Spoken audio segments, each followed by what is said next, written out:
I'm always sort of talking about release from systems like medical discharge.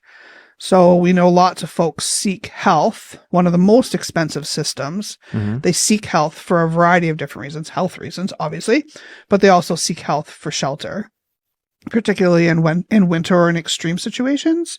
And so folks will show up in the health system seeking shelter. So people will show up at Emerge or show up at clinics and wait for service. Mm-hmm. So they're getting sheltered in that process. Mm-hmm. It's not that they're not sick, because folks often have multiple complexities and wellness issues. So they're there. But the health system is not equipped to shelter them in the means in which they need to become well.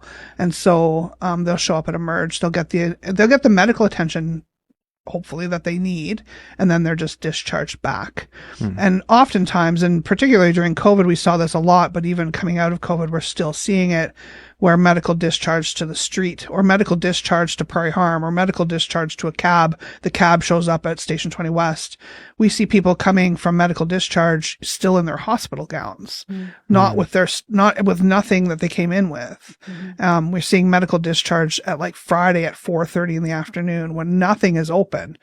We're seeing medical discharge on weekends, those kind of things. And it's not to say that the health system should be housing people. It's not what I'm saying. That's very expensive and not a solution.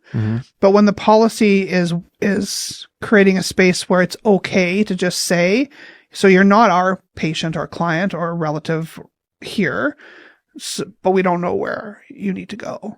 And so there's no bridge or weaving together of those two things. And if we could talk about policy, like maybe we don't medically discharge after 4:30, would it be more expensive, and defining expense from a financial perspective, but also from a social capital perspective, right?